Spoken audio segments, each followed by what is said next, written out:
Good morning. My name is Daniel. People call me Dinko as well. I'm the pastor here at Kindred. So glad to be worshiping the Lord with you all together today. Also, good seeing some old faces and you in this congregation. Um, I have a confession to make. The last time I preached for us, which was 2 weeks ago, I left a very, very important part out of the story that I preached when Esau and Jacob reconcile. It was intentional, however. It's kind of like a Tarantino movie where I left out this really crucial part to bring it hard next time, and the next time is now. And if you recall, if you were here with us 2 weeks ago, the story was Jacob hears that his brother, Jacob was called to return back to his hometown, which means returning back to his brother who wants to kill him because Jacob conned Esau, basically. He stole and deceived and stole the birthright and the blessing. He hears Esau's coming with 400 men. He's so scared. He prays his heart out. And then I left this one important part out. And then he finally meets with Esau. You're worried what's going to happen, but then they reconcile, and Jacob's heart is so humble before his brother, the brother that he once swindled and conned and schemed against. Now he's just so humble and ultimately clinging to the Lord, and there's this big change in his life. But there's this part in the middle that I intentionally left out that we're going to really examine much of today. So that part is Genesis 32, verses 22 to 32. Very famous story, if you know the story of Jacob at all, when Jacob wrestles with God. I'll read this for us, starting from verse 22. Let's give our attention and reverence, for this is God's word. The same night, Jacob, arose and took his 2 wives, his 2 female servants, and his 11 children, and crossed the ford of the Yabok, which sounds actually like the name Jacob in Hebrew. He took them and sent them across the stream and everything else that he had. And Jacob was left alone. And a man wrestled with him until the breaking of the day. When the man saw that he did not prevail against Jacob, he touched his hip socket, and Jacob's hip was put out of joint as he wrestled with him. Then he said, "Let me go, for the day has broken." This is the mysterious wrestler talking. But Jacob said, "I will not let you go unless you bless me." And he said to him, "What is your name?"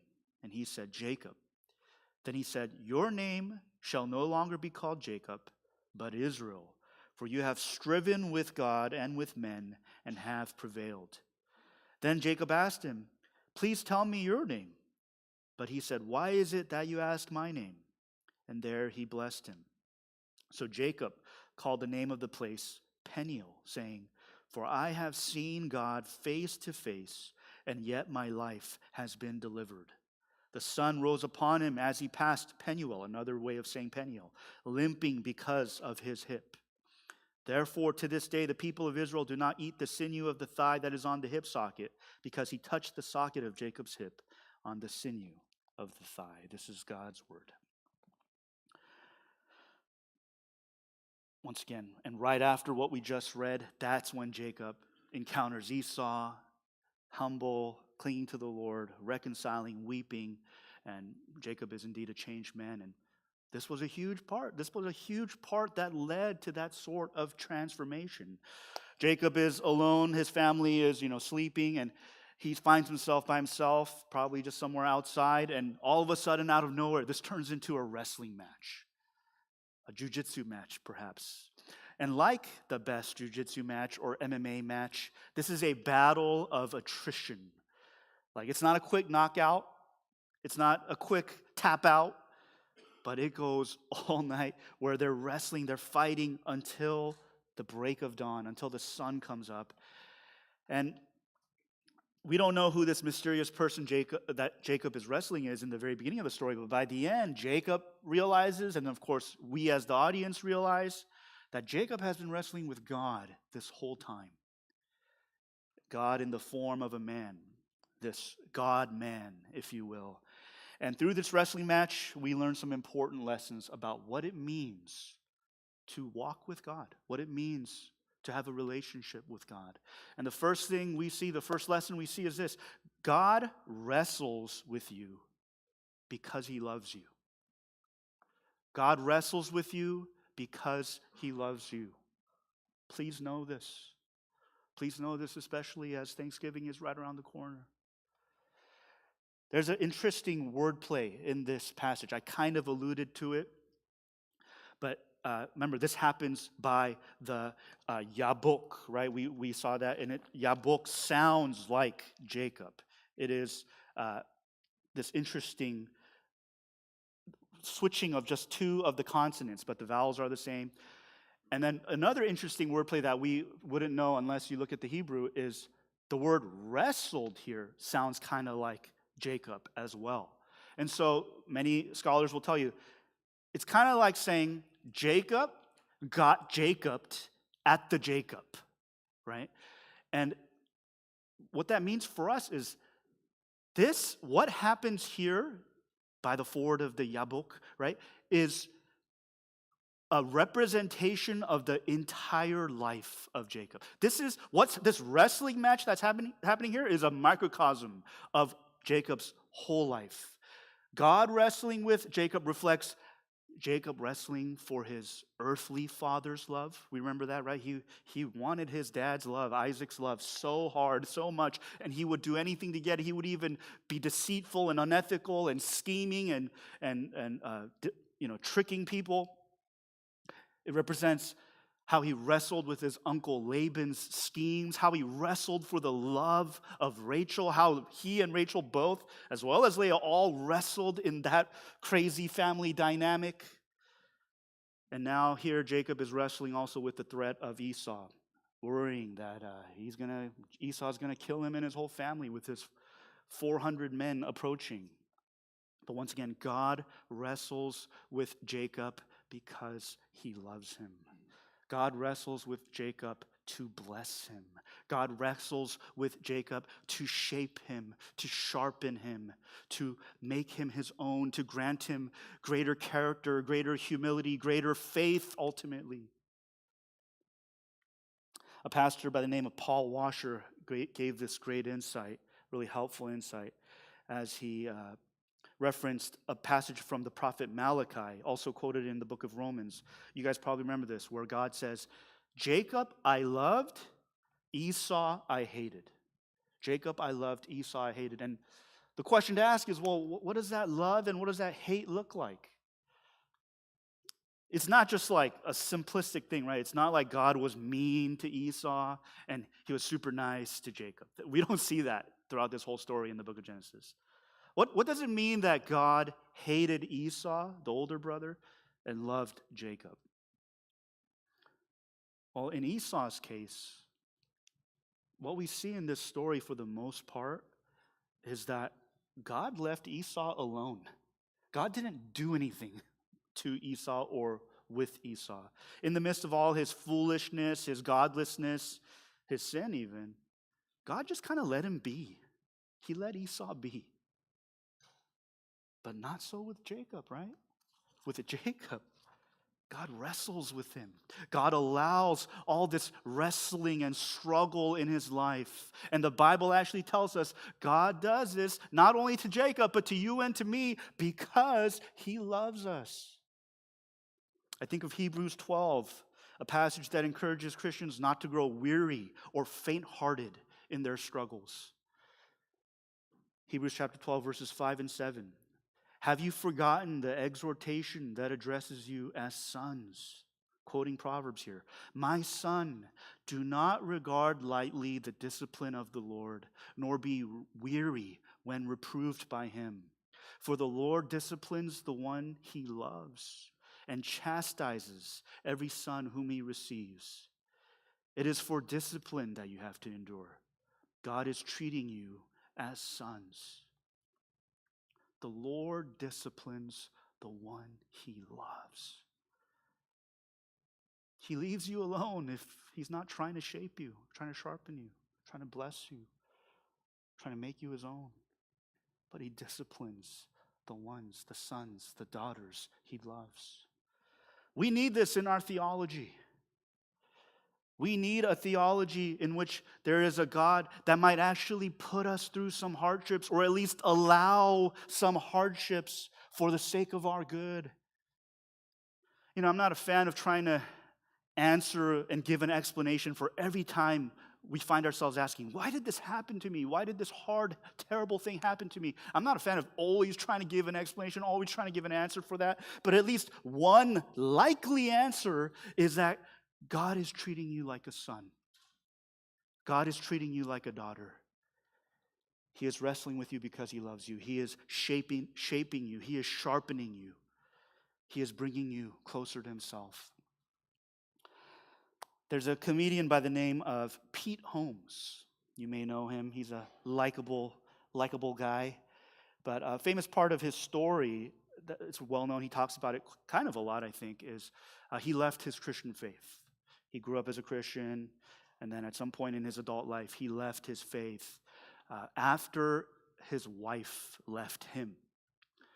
And here's what he says about his faith, the faith that he left. I realized that the God that I believed in up until that point was basically like the mafia. If I did what he told me to do, he would protect me. And then even though I was paying my protection money, someone still burned down my bakery. That's how I looked at it. I really didn't understand. I thought I was your guy. This isn't talking to God. I did what you told me to do. Why would you allow the marriage that was your idea to end? And then I realized I just had no model for suffering within my faith whatsoever.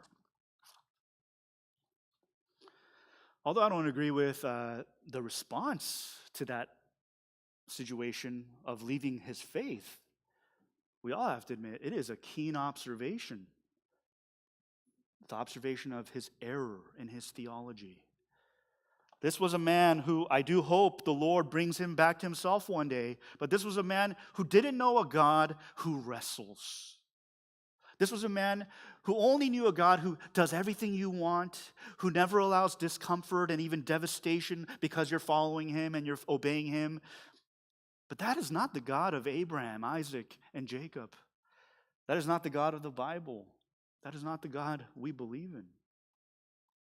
On the other hand, Elisabeth Elliot, well-known missionary and author, her husband was killed on the mission field when they had only been married for 2 years. She had a little infant baby, I believe 11th month old. She was on her own when it comes to her family at that point. And she became a widow because of the mission field, because they had obeyed the call of God, the Great Commission. I think she knew a little bit about wrestling with God. And here's what she writes. Our vision is so limited, we can hardly imagine a love that does not show itself in protection from suffering. But he will not necessarily protect us, not from anything it takes to make us like his son. A lot of hammering and chiseling and purifying by fire will have to go into the process. And just for fun, I put another quote from her, from another book that she wrote, Two for the Price of One, all right? I won't charge you for this one. The deepest things that I have learned in my life have come from the deepest suffering. And out of the deepest waters and the hottest fires have come the deepest things that I know about God. Brothers and sisters, God wrestles with you because he loves you. Please, we need to know that. And the second lesson we see in this passage is that God's blessing for you is bigger than you think. It is bigger than you think. Jacob, in this wrestling match, basically, he will not let go until God blesses him. I remember that was when I was one of the few times I did jiu-jitsu in my life. I know I should be doing it more for the sake of my health. I remember I couldn't do anything against my opponent, so all I did was just hold on to him. I couldn't advance my position. I couldn't beat him in any way, so all I did was just hold on so that everything was nullified.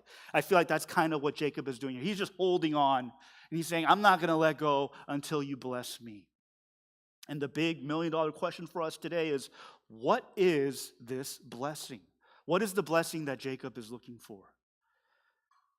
If you think about it, if you know the context of the story, if you were with us 2 weeks ago, we know it's not riches, right? Because Jacob is already super rich at this point. That's why he's able to send all these lavish gifts to his brother, hoping that it'll appease him. So it's not money. Blessing is not money and wealth for him here. It's also not family. Right? That's not the blessing he's looking for, although it is a blessing.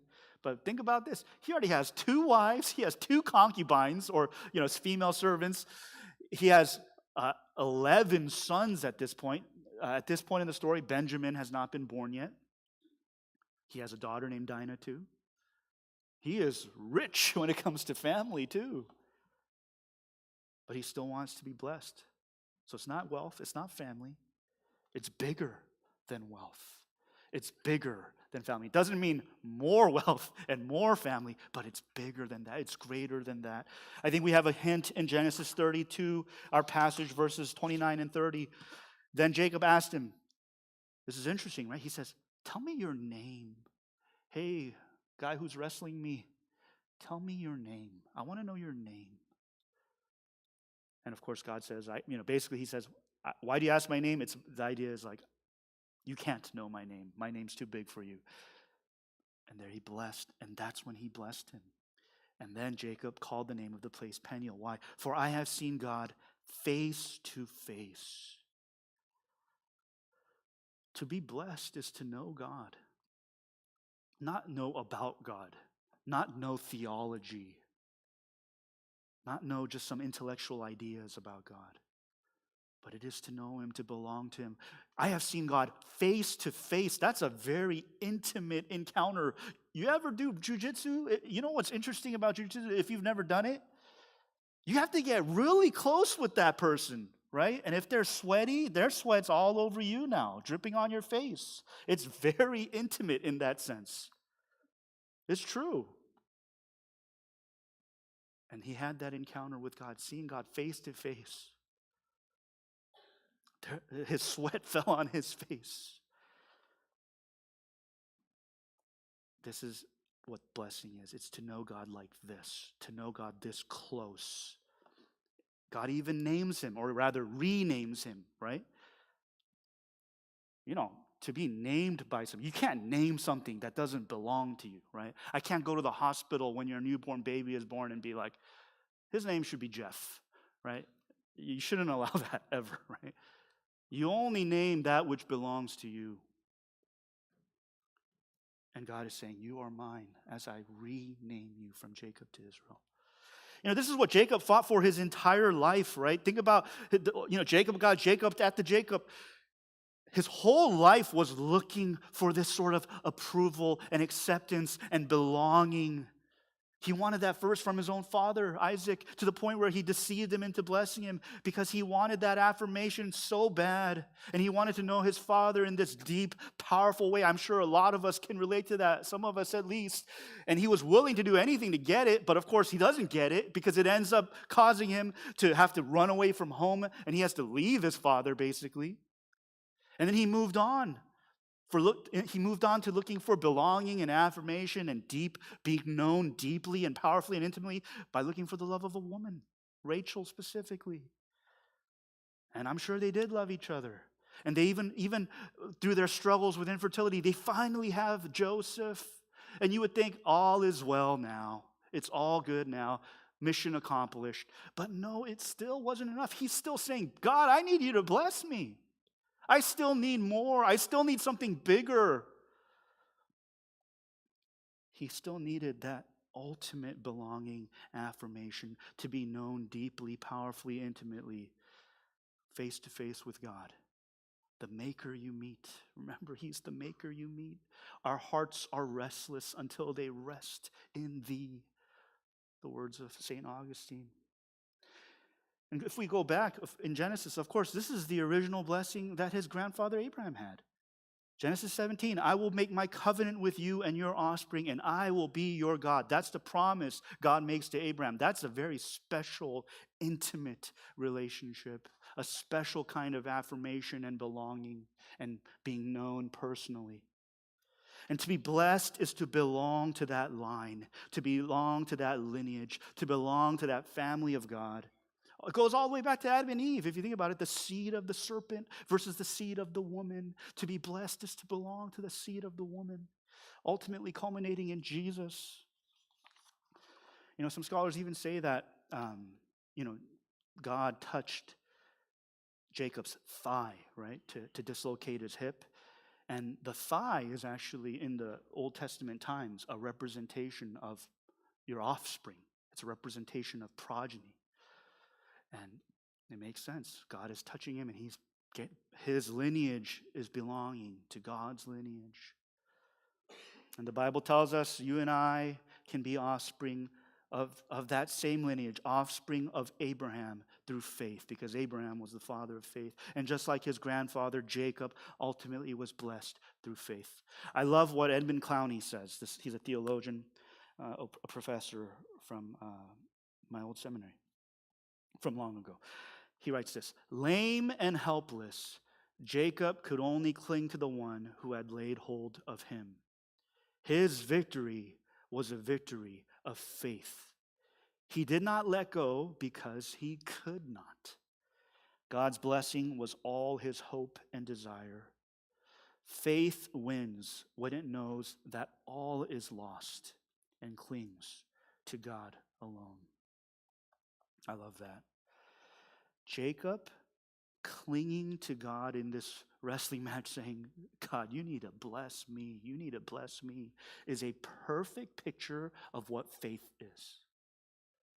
If you're wondering, do I have faith in God? It's not just something as simple as, oh, did you accept Jesus into your heart during that retreat, during that VBS? I mean, that might be an important ingredient of your story. But it's not just that. It's not just, oh, let me just tick the box on my religious affiliation on the form and say I'm Christian. It's not just that. It's, what is faith? Faith is saying, God, if you don't bless me, I got nothing. Even though I have everything, perhaps. Even though I have wealth, even though I have family, even though I have all these things. Or perhaps I have none of those things. But if you don't bless me, I still have nothing. If I don't belong to you, I still have nothing. People sometimes criticize religion and Christianity as being a crutch. You've probably heard that, right? Religion is a crutch. Believing in God is a crutch. Believing in Jesus is a crutch. And to that I say, it's more than a crutch for me. It's my life support system. It's everything. I'm nothing without it. I have nothing without it. That's what faith is. I'm not going to let go unless you bless me. I can't let go. I have nothing unless you bless me. And this blessing is not merely something that is done for Jacob, like he's given something, but it's something done in Jacob. This sort of blessing that comes from faith, that comes from belonging to God, is a blessing that will change you from the inside out. Jacob got his name changed to Israel, right? So from now on, we see both names being used for him. Sometimes he's called Jacob, sometimes he's called Israel. Israel literally means to struggle with God. And remember, Jacob meant deceiver. It literally meant someone who grabs you by the heel, right? That's a wrestling move, right? So it's still this invocation of wrestling, but the difference is now he's not just wrestling, but he's wrestling with God. And that makes all the difference. Now there's this huge change because God is leading the story. God is in the story. God is present. And God is the one he's looking to now for blessing. Not all the other things, his dad's love, his woman's love, success with his uncle Laban, success against even his brother. It's all in God now. Our brother, Pastor David Parkey, gave us a wonderful reminder last week about how we pray, right? That when we pray for other people, yes, of course, pray for their circumstances, pray for these general things. But what's even better is to pray for the bigger blessings, to pray for strength and endurance, to pray for character, to pray for faith, to pray for that which is permanent in people's lives. Not just, God, make this situation better, and that's it. But God, yes, of course, please alleviate their pain. Please alleviate their suffering. But in the meantime, grant them humility, character, and faith. In other words, pray for a limp. For others, for your brothers and sisters, for yourself. Pray for a godly, blessed limp. Jacob would walk with a limp from this point forward for the rest of his life. And that limp made him a better man. Not because he was such a better man, but because he had a better God now. He had a better hope now. He had a better love now, a better belonging. The preacher Martin Lloyd-Jones was once asked, how do you know someone has truly encountered God? How do I know if I've truly encountered God? And Martin Lloyd-Jones says, he walks with a limp. He walks with a limp. This Thanksgiving, as we think about all the different things we're thankful for, could you thank God for your limp?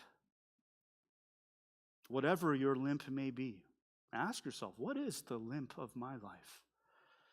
What is that struggle which makes me more humble than I was before? What is that struggle that makes me more compassionate than I was before? What is that struggle that makes me rely on God more than I did before? That's something to be thankful for. Of course, it can be hard. I know it's hard. You don't necessarily have to be thankful for the thing that gave you the limp, right? If a sickness gave you the limp or a betrayal gave you that limp, you don't have to be like, I'm so thankful for my sickness. I'm so thankful for someone betraying me and breaking my heart. But thank God for the limp that shapes you and sharpens you and causes you to cling to God like never before. Thank God that he wrestles with you because he loves you, and he wrestles with you to bless you and to make you a blessing. That limp makes you a bigger blessing than you ever could be before. Because now you could bless others who limp alongside you. Now you can bless others, and you can help other people say, I thought I was the only one, but I'm not. I'm not the only one who wrestled with this. I'm not the only one who has this in my family. I'm not the only one who has this in my marriage. I'm not the only one who has this in my heart. Wow, you limp too. You limp too. What a blessing. God gave Jacob that limp. It's amazing, right? How did he give it to him? Did he do it with a right hook? No, he gave him that limp simply by touching him. It's pretty amazing. It shows he's God. Can't give a sermon about wrestling and combat without a Rocky analogy, a Rocky reference. But in the movie Rocky II, which is the aftermath of Rocky I, understandably, Rocky I is all about this underdog fighting the champion of the world, and he doesn't even win. The underdog doesn't win. Sorry, spoiler alert, right? But it's from the 70s. You should have watched it by now. He makes it all the way to the end. He goes the distance, and for him, that's the victory. And he's so happy, even though he lost. And Rocky II just starts right after. They're in the hospital. Both of the boxers are in the hospital. There's this awesome scene where Rocky comes to the champion Apollo Creed's room, his hospital room. They're both banged up. And Rocky asks him, "Did you give me your best?" And Apollo says, "Yes." And then Rocky simply says, "Thank you. Thank you." Rocky is so grateful that the champ gave him his best, that he didn't hold back. But that wasn't the case for Jacob, right? Jacob can't say thank you for this in this way. Because in his match with the God-man, clearly the God-man was holding back, and he displayed how much he was holding back. Simply, all I had to do was touch you, and your hip is now dislocated. And he could do a lot worse if he wanted, but he let Jacob win in that sense. And this reminds us of a much greater story of a God-man showing up later in the Bible. Jacob wrestled with a God-man who did hold back, and he let himself lose. Right? This wrestling God-man, he held back and he let himself lose. Jesus would be the God-man who would also hold back and let himself lose. Not in a wrestling match, but he would lose his life upon the cross. Willingly, he held back. Why? To bless you, to shape you, to sharpen you, to save you, to make you belong to God's family. I love Matthew 26 when Jesus is about to be arrested. This is right before his crucifixion, and all his disciples start taking out swords like, we got to protect Jesus. And Jesus says this, do you think that I cannot appeal to my Father, and he will at once send me more than 12 legions of angels? But how then should the scriptures be fulfilled that it must be so? He's like, I could do whatever I want. The angels can come and save me from this, but I don't want that to happen. John 10, my favorite verse, verse 18. This is Jesus talking. No one takes my life from me, but I lay it down of my own accord. I have authority to lay it down, and I have authority to take it up again. This charge I have received from my Father. Jesus was not some victim who got bullied up to the cross, forced up to the cross, arm twisted, submitted up to the cross. No, he was the one who submitted himself. He willingly went up. He held himself back. He held back the legions of angels. He let himself lose so that you and I could win, so that you and I can be blessed, so that you and I, even with all of our limps, and we all have them, I'm sure we all have them, multiple limps, some of us, that we can still be blessed and a blessing. Because of your limbs even.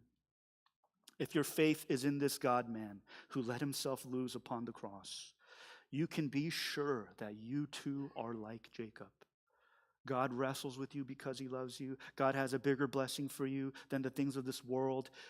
And you have a greater belonging, a greater love, a greater affirmation in God's love, in the love of our Heavenly Father. Can we just spend a few moments in prayer, thanking God for whatever your limp may be? And you can be real with God, guys. You can always be real. You can tell God, I hate my limp. I hate that I have this limp. But wrestle with him in prayer. Ask God, turn this limp into a blessing of character, a blessing of faith, a blessing of compassion, a blessing of humility, that I might love and care for others who also limp alongside me. Lay your limp at God's feet at this time. Thank him for it. Let's spend some time praying to him. Let's spend a good few moments praying to him. And then our worship team will lead us in a song afterwards.